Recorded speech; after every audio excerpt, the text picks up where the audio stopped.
How do you stop scrolling? The ironic part is that most people who click away from this video are the ones who need it the most.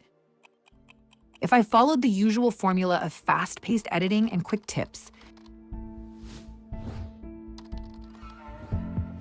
you'd leave feeling motivated but would most likely keep scrolling. That's because videos like that only feed the cycle of social media addiction. This video is different. We already know scrolling shortens our attention span, making it hard to focus on tasks like reading or working. It's not that these tasks are boring. It's that we've trained our brains to crave constant stimulation. If you want to break free and focus on what matters, there's one thing you need to do: strengthen your attention span. Your attention span is like a muscle. Just as we build physical strength through repetition, we can improve focus with practice. Meditation is one of the best tools to train your mind. Now, before we continue, if you're serious about improving your focus and regaining control over your time, consider subscribing to this channel. You'll get more practical tools and actionable advice to help you build habits that truly make a difference in your life.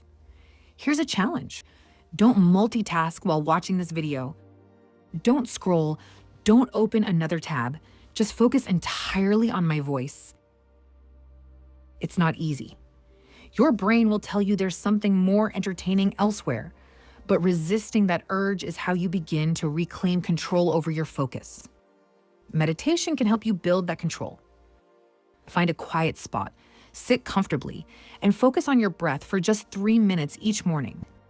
It might feel awkward at first.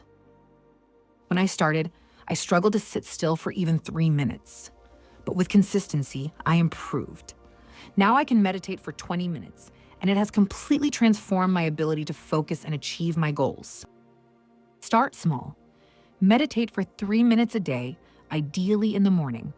This simple habit will bring you closer to better grades, increased productivity, or whatever your goals may be. Try it today. Even if you feel like you're doing it wrong, what matters is staying committed. And speaking of taking control, if you're ready to go deeper, check out this video, 10 ways you're giving your power away, and how to stop. It's packed with actionable advice to help you stop self-sabotaging and reclaim your personal power. Click the link on the screen or in the description below. You don't want to miss it.